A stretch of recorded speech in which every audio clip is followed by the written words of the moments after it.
Well, what do we have here? We got a electric mower. So don't know why that's not working. Maybe the battery's gone. But that'll be a first for me. We'll take that home and see if we can't get that thing working. Interesting. All right, let's go.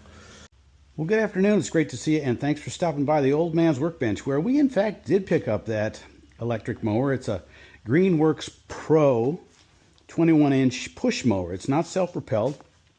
We didn't take a very close look at it at the time on the curb. We just packed it up in the car, brought it home, and it's been sitting here ever since. We did give it a quick once-over and found a couple of things. Well, the first thing you might say to yourself is, hey, a free electric lawnmower is all fine and well, but you typically don't come with a battery. But guess what? There's one in there.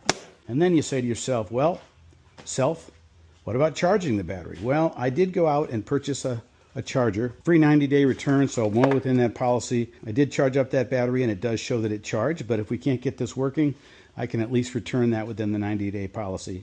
I did look up these mowers, and the newer version of these is going for about $700 at the big box store, but this one looks like, if I'm looking at this correctly, right there, it looks like it was manufactured in 2015, so it's 11 years old, and it sure looks like it. The wheels have a fair amount of wear to them, but other than that, it looks okay. So what else do we find? Well, it looks like this connection up here, which I think turns on the mower, is broken. So it's about a $35 item. So I picked one up online, and I thought it was worth a shot, but we're going to see if we can't install that today. So let's get going with that.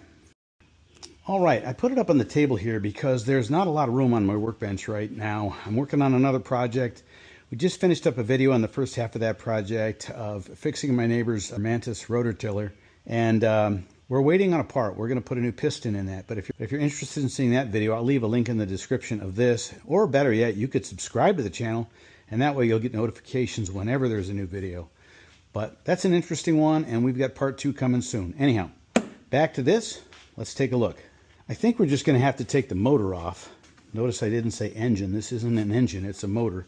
And it looks like that motor is held on by 4 bolts, and it looks like the way that you get to those bolts is underneath. So let's take a look at what the underneath of this looks like. This will be a first for me. I haven't seen this either.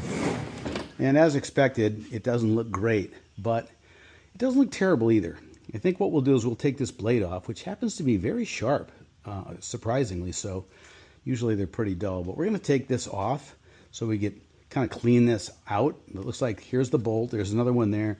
There's another one there. I just as soon take this blade out so that we don't chance, knocking our knuckles against it or anything like that. So that's a pretty big nut that we're going to have to take off in order to take this blade off. And like most people, I don't have a socket that big. I'd have to go to the hardware store or the auto parts store, spend money I don't want to spend on something I'm probably not going to use a whole lot of.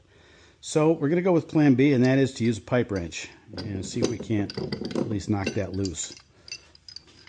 It's worked for me in the past. So just a hint for you guys looking for hacks. That's not the worst way to go. Yep, that works just fine. All right, we got that off. And now we can get to scraping this. So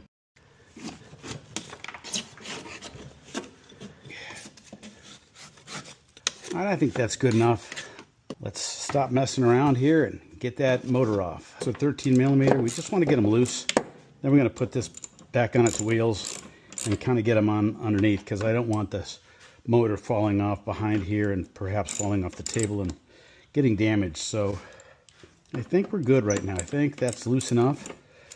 And we will put this back down on its wheels.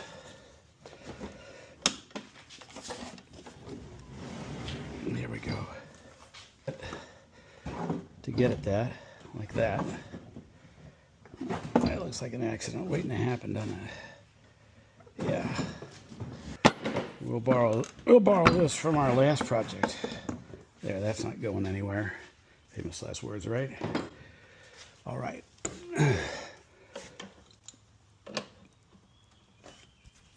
If you can see that up there, but that's the bolt. We can get them with our finger here. That's one.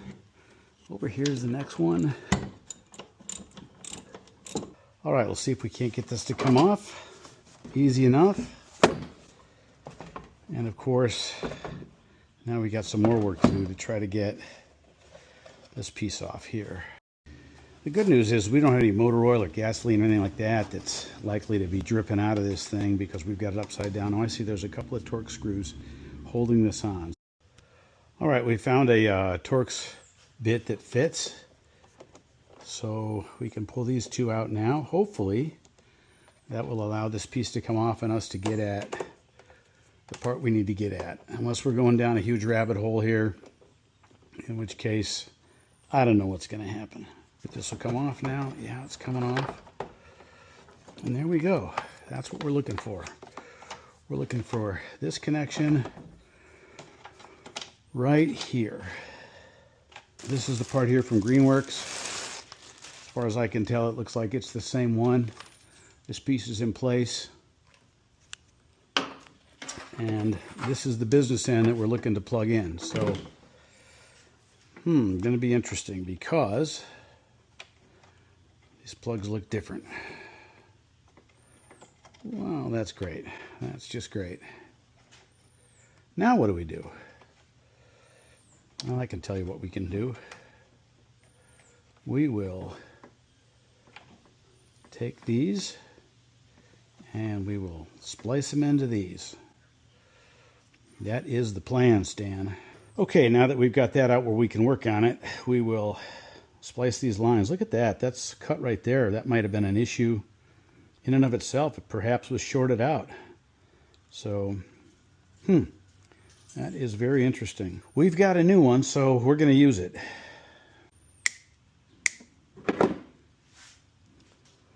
Okay. All right, these are going to get attached to this.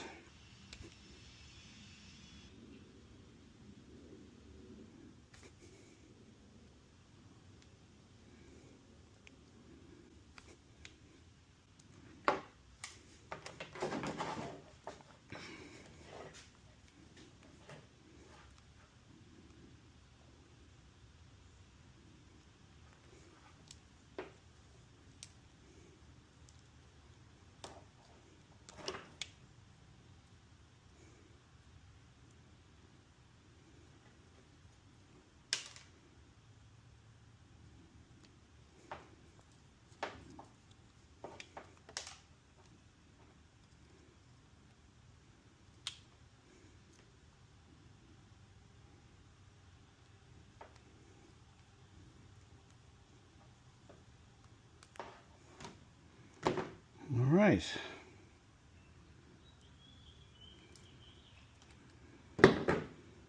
Okay, that's one. And we'll do the same thing with the others. All right, there we have it. They're all crimped together. We're just going to wrap these up in some electrical tape and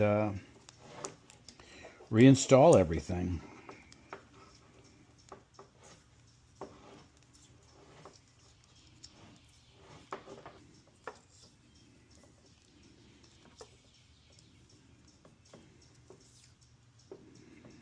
There we go. Now that looks almost like we knew what the heck we were doing.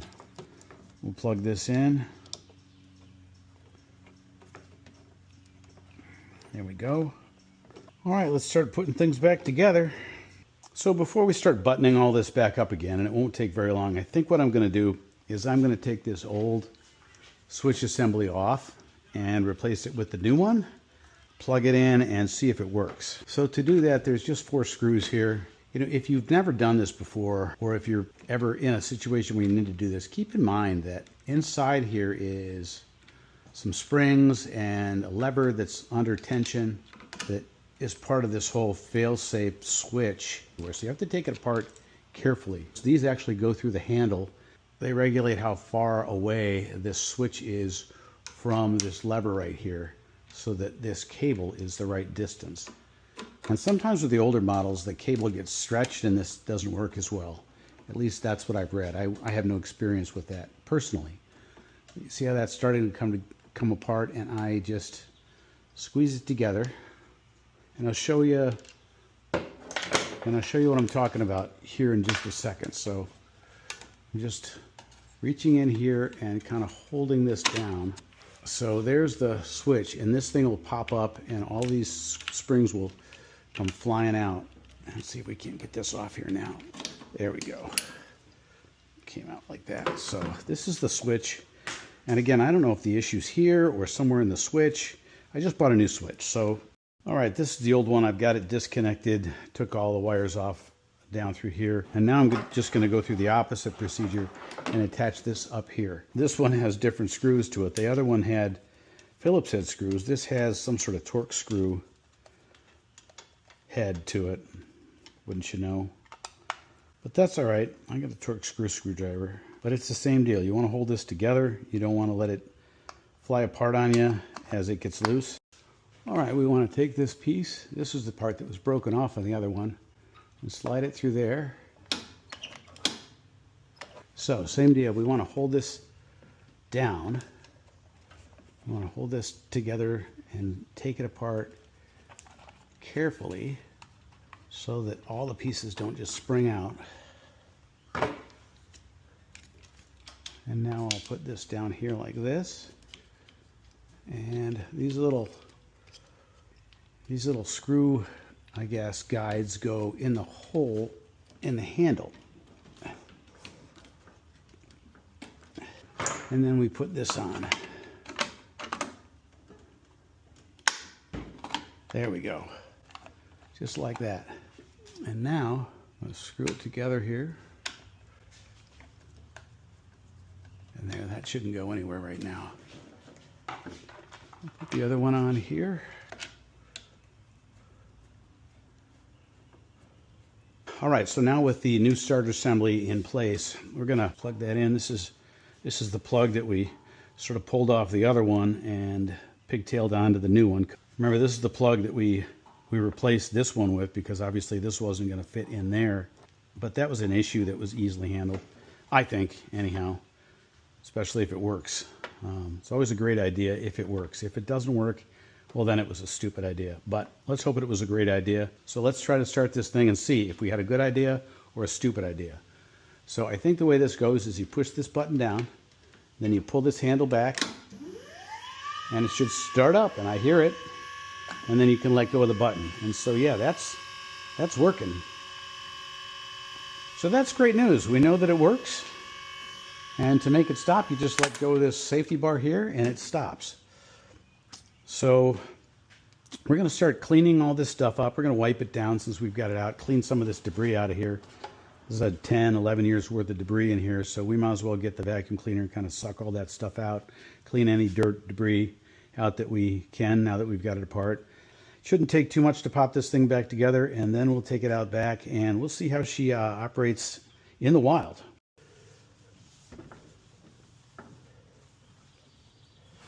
You know, while we've got this, we may as well gussy it up a little bit.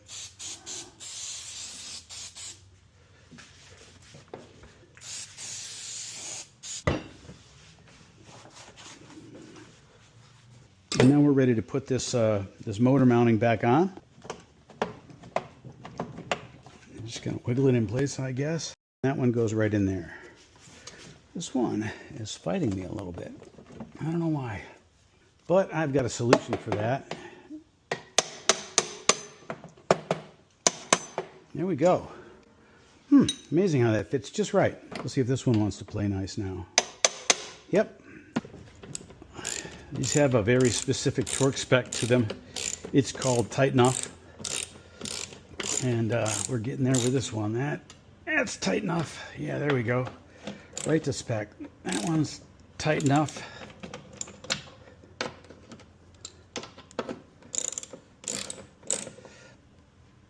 That one's tight enough, and I believe this one was already at tight enough. Yep, click, there it is. All right, we got our special tool here, this old monkey wrench.